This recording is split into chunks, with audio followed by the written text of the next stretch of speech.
की भरगड़ी कॉलोनी में चंद रोज कबल शौहर के मुबैना तशद्दुद से हलाक होने वाली खातून शीरीं उर्फ हिरा की बहन यास्मीन भुट्टो ने इल्ज़ाम आयद किया है कि पुलिस उसकी बहन के कातिलों को गिरफ्तार करने की बजाय उन्हें हिरासत कर रही है। अपनी वालिदा मुसम्मात मुमताज़ बेगम के हमरा लाड़काना प्रेस क्लब में प्रेस कॉन्फ्रेंस करते हुए यास्मीन भुट्टो ने कहा कि उसकी बहन हिरा नौजवान, सेहतमंद और इंटरपास थी। उसके शौहर हुसैन लगारी ने उनके सामने उसके मुंह पर तकिया रखकर उसे हलाक कर दिया था, जबकि उससे पहले भी वो इस पर संगीन तशद्दुद करता रहा है। उन्होंने बताया कि कत्ल की FIR मार्केट थाने में दाखिल कराए, जिसके बाद पुलिस उन्हें मुकदमे से दस्तबरदार होने के लिए हिरासत कर रही है, क्योंकि हुसैन लगारी DSP फिदा हुसैन लगारी का बेटा और SSP अल्ताफ लगारी का भतीजा है, जिसकी वजह से पुलिस उन्हें तहफ़्फ़ुज़ दे रही है। जबकि पहली मेडिकल रिपोर्ट में भी लेडी डॉक्टर ने मौत की वजह सांस घुटना बताया था। उनका कहना था कि उन्हें पुलिस से इंसाफ की तवक्को नहीं। उन्होंने आला हुकाम से अपील की है कि वाक़े की इंक्वायरी कराई जाए और उन्हें इंसाफ फराहम किया जाए। शादी स्मालवाह में गुज़श्ता 6 माह से जारी पानी की शदीद मसनूई किल्लत और बाअसर जमींदारों की आपाशी अमले की मिली भगत से की जाने वाली चोरी के खिलाफ टेल के सैकड़ों काश्तकार सख्त गर्मी के बावजूद सड़कों पर निकल आए। काश्तकारों की बड़ी तादाद ने पंगरियों में हायर सेकेंडरी स्कूल से लेकर प्रेस क्लब तक 1 किलोमीटर तवील रैली निकाली और प्रेस क्लब के सामने धरना दिया। इस मौके पर गर्मी की शिद्दत के बायस 2 काश्तकार बेहोश हो गए। काश्तकारों ने आपाशी अमले और अफसरान की रिश्वतखोरी के खिलाफ जबरदस्त नारेबाजी की। इस मौके पर काश्तकार रहनुमा हाजी मोहम्मद असलम, अल्लाह बख्श दर्स, मुनीर अहमद, समाजी तंजीम विलेज डेवलपमेंट एसोसिएशन के मोहम्मद अरशद और मोहम्मद यार ने खिताब करते हुए कहा कि शादी इस्माइलवाग की टेल में गुज़िश्ता 6 माह से पानी की शदीद किल्लत चली आ रही है। मुकर्रीन ने कहा कि चीफ जस्टिस सुप्रीम कोर्ट रोजाना इंसानी हुकूक की खिलाफ वर्जियों का खुद नोटिस लेते हैं, मगर शादी इस्माइलवाग के हजारों भूख और अफलास से तड़पते बच्चों के हुकूक गजब करने वालों के खिलाफ नोटिस लेने के लिए उनके पास वक्त नहीं। काश्तकारों ने ऐलान किया कि जिद्दोजहद का ये सिलसिला पानी के हसूल तक जारी रहेगा और अब बदीन, कराची, इस्लामाबाद में धरने दिए जाएंगे।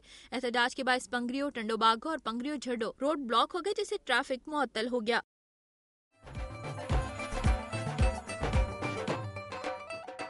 सिंध के बाद अब चलते हैं बलूचिस्तान की सरजमीन की जानिब और नजर डालते हैं सूबे की अहम खबरों और रिपोर्ट्स पर। कलात में काश्त करने वाले जीरे की फसल के जमींदार मसाइल का शिकार हो गए। प्लांट्स न होने की वजह से जीरे की पैदावार में कमी का खदशा है। जीरा खुश्क इलाकों में ज़ेरे काश्त फसल है, जिसका शुमार जिला कलात समेत बलूचिस्तान भर की अहम फसलों में होता है, जो कम से कम खर्चे पर ज्यादा पैदावार और बेहतर मार्केटिंग की हामिल फसल है और बहुत कम मुद्दत में तैयार होती है। ताहम बदकिस्मती से सोराब में मज़कूरा फसल को बेहतर से बेहतर करने के खातिर खा इंतजाम नहीं। जमींदारों का कहना है कि अगर जिला कलात के कलात क्लस्टर जीरे के बेहतर प्लांट्स नस्ब किए जाएं तो जमींदारों को बेहतर मार्केटिंग के मौके मुयस्सर आ सकते हैं, क्योंकि व्यापारी हजरात यहाँ से मन के हिसाब से खरीद कर कोयटा और दीगर बड़े शहरों में फराहम करते हैं। जीरे की फी मन कीमत इस वक्त जिला कलात में 8,000 रुपए से जायद है। जीरा दूसरे मुमालिक चीन, जापान और दीगर मुमालिक को बरामद भी किया जाता है। नाज़रीन, गर्मी की शिद्दत के साथ साथ लोड शेडिंग के दौरानिये में भी इजाफा कर दिया गया है, जिसकी वजह से न सिर्फ घरेलू खवातीन बल्कि जिंदगी के हर शोबे से ताल्लुक रखने वाले अफराद मुतासर हो रहे हैं। तफसीलात सीमा कमल की इस रिपोर्ट में। बलूचिस्तान के तमाम इलाकों में बिजली की लोड शेडिंग जारी है। लोड शेडिंग के दौरानिये में इजाफे से अवाम को मुश्किलात का सामना है। गर्मी की शिद्दत में इजाफे से जहाँ बिजली की तलब बढ़ गई है, वहीं कैस्को की जानिब से कोयटा शहर में 8 से 10 जबकि अंदरूनी सूबा 18 से 20 घंटे की लोड शेडिंग जारी है, जिसके बायस कोयटा में 12 ट्यूबवेल की मशीनरी जलने से पानी का मसला बढ़ गया है और लोगों को पानी के उसूल में मुश्किलात का सामना है। ताहम कैस्को हुकाम का कहना है कि बलूचिस्तान के 80% सारिफीन बगैर मीटर बिजली इस्तेमाल कर रहे हैं और 5,000 के करीब गैर कानूनी ज़रूरी ट्यूबवेल से बिजली के शॉर्टफॉल में इजाफा हो गया है। दूसरी जानिब दहशतगर्दी के जद में आने वाले 10 टावर्स की मुरम्मत का काम सिक्योरिटी की अदम फरामी के बायस सुस्त रवि का शिकार है। ताहम अवाम का कहना है कि बिल की अदायगी के बावजूद वो बिजली की सहूलत से महरूम है और बिजली की फरामी में कैस्को मुकम्मल तौर पर नाकाम हो चुकी है। इस गर्मी में लोड शेडिंग के दौरानिये में कमी से ही अवाम के मसाइल को हल किया जा सकता है, जिसके लिए कैस्को और सूबाई हुकूमत की जानिब से अब तक कोई हिकमत अमली सामने नहीं आई है। कैमरामैन खुरम शहजाद के साथ सीमा कंवल, दुनिया न्यूज, कोयटा। नाज़रीन, बच्चे कौम का मुस्तकबिल और माएँ कौम की मैमार होती हैं। मुल्क में नौज़ायदा बच्चों की शरह अमवात में इजाफा सेहत के शोबे में सहूलतों के फुकदान का एक बड़ा सबूत है। इसके साथ साथ अवाम में मर्ज के बारे में आगाही न होना भी एक मसला है। नसीराबाद में बच्चों की शरह अमवात में कमी के हवाले से एक सेमिनार का इनेकाद किया गया। तफसीलात बता रहे हैं राजा हनीफ अपनी इस रिपोर्ट में। नसीराबाद से मैं राजा हनीफ। MNCH और मकामी तंजीमों की जानिब से नौज़ायदा बच्चों की शरह अमवात में कमी के हवाले से एक रोज़ा सेमिनार का इनेकाद किया गया। نصیر آباد میں MNCH Balochistan social academy needs Balochistan اور سسٹیبل ڈیولپمنٹ سوسائٹی کی جانب نوزائیدہ بچوں کی شرح مواد میں کمی اور ماؤں کی صحت کے بارے میں ایک روزہ سیمینار کا انعقاد کیا۔ سیمینار سے ڈاکٹر تاج رحسانی، ڈاکٹر حماد اللہ زہری، سعید احمد خان، آغا نیاز مکسی، محترمہ زر بی بی اور زاہد مینگن نے خطاب کرتے ہوئے کہا کہ پاکستان میں ہر ایک گھنٹے میں 3 عورتیں حمل کی پیچیدگی کی وجہ سے موت واقع ہو جاتی ہے اور سال بھر میں 30,000 سے زائد عورتیں مر جاتی ہیں اور نوزائیدہ بچوں میں شرح مواد 1,000 میں سے 87 مواد ہیں، جو ایک تشویشناک بات ہے، اور 5 سال سے کم عمر بچوں میں شرح مواد فی 1000 مواد 99 ہے۔ عالمی سطح پر دیکھا جائے تو ماؤں کی سب سے زیادہ اموات جنوب ایشیا میں ہوتی ہے اور ہمارے ہاں پاکستان میں 89 ماؤں میں سے 1 ماں زچگی کے دوران زندگی ہار بیٹھتی ہے۔ خواتین کی صحت کے مسائل اور ماؤں کے اموات اور نوزائیدہ بچوں کی شرح مواد میں کمی کے بارے میں ایڈوکیسی کی ضرورت ہے۔ مقرر زچگی کے حوالے سے ماؤں کو درپیش اموات کے مسائل اور نوزائیدہ بچوں کی شرح اموات کے بارے میں بتایا اور شعور آگاہی دی۔ کیمرہ مین امتیاز جمال کے ساتھ راجہ حنیف، دنیا نیوز، نصیر آباد۔ بلوچستان کے بعد اب چلتے ہیں صوبہ خیبر پختونخوا کی جانب اور دیکھتے ہیں صوبے کی چیدہ خبریں اور رپورٹس۔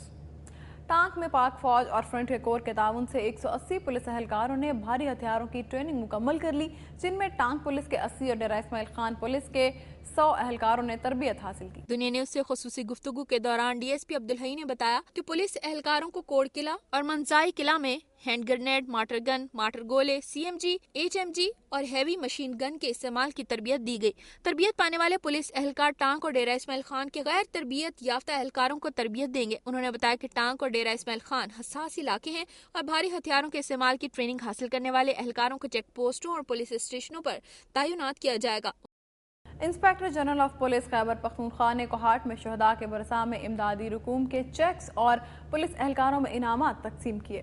کوہاٹ پولیس کلب میں منعقدہ تقریب میں IG پولیس خیبر پختونخوا ملک نوید خان نے کوہاٹ، کرک اور ہنگو میں دہشت گردی کے واقعات میں شہید ہونے والے پولیس اہلکاروں کے ورثاء میں امدادی رقوم کے چیکس، پلاٹس کے کاغذات اور بہترین کارکردگی دکھانے والے پولیس افسران اور اہلکاروں میں توصیفی اسناد اور انعامات تقسیم کیے، جبکہ سوات میں بہترین خدمات انجام دینے والے DPO دلاور بخش کو چیف منسٹر خیبر پختونخوا کی جانب سے گولڈ میڈل دیا گیا۔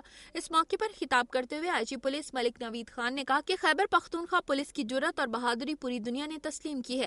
دہشت گردوں کے خلاف جو کارکردگی ہماری پولیس کے جوانوں نے دکھائی ہے، پوری قوم اس پر فخر کرتی ہے۔ اس موقع پر DIG کوہاٹ عبداللہ خان اور کرک، ہنگو اور کوہاٹ کے پولیس افسران بھی موجود تھے۔ انہوں نے پولیس اہلکاروں کے مسائل بھی سنے۔ متاثرین جنوبی وزیرستان کی واپسی کے لیے رجسٹریشن کا پہلا مرحلہ مکمل ہو گیا، دوسرا مرحلہ کل سے شروع ہوگا۔ پہلے مرحلے میں ٹانک میں زام سکول اور ڈیرہ اسماعیل خان میں رتا کلاچی اسٹیڈیم میں 5,500 افراد نے رجسٹریشن کروائی۔ رجسٹریشن کے بعد متاثرین کو سہولیاتی کارڈ جاری کیے جائیں گے۔ متاثرین کی واپسی مرحلہ وار ہوگی۔ دوسرے مرحلے میں 3 جولائی کو شہور شمن خیل، 5 جولائی کو شمن خیل اور 8 جولائی کو نو خیل قبیلے کی رجسٹریشن کی جائے گی۔ مردان پولیس نے 3 کلو ہیروئن پنجاب سمگل کرنے کی کوشش ناکام بناتے ہوئے 2 ملزموں کو گرفتار کر کے کار قبضے میں لے لی۔ فارم کورونا علاقے میں پولیس نے ناکہ بندی کے دوران ایک مشکوک کار کو روکا۔ تلاشی لینے پر کار کے خفیہ خانوں سے لاکھوں روپے مالیت کی 3 کلو اعلیٰ کوالٹی کی ہیروئن برآمد کر کے 2 ملزمان شیر علی اور عبدالغفار کو گرفتار کر لیا۔ SHO پار ہوتی حیدر خان نے میڈیا کو بریفنگ دیتے ہوئے کہا کہ ملزمان میں سے عبدالغفار کا تعلق پنجاب کے علاقے رحیم یار خان سے ہے اور اس سے قبل بھی ملزمان نے بھاری مقدار میں منشیات اسمگل کی ہے۔ اور یہاں پر وقت ہے بریک کا، بریک کے بعد پروگرام میں باقی ہے۔ خواتین پر تشدد اور ان کے حقوق کے حوالے سے تقریب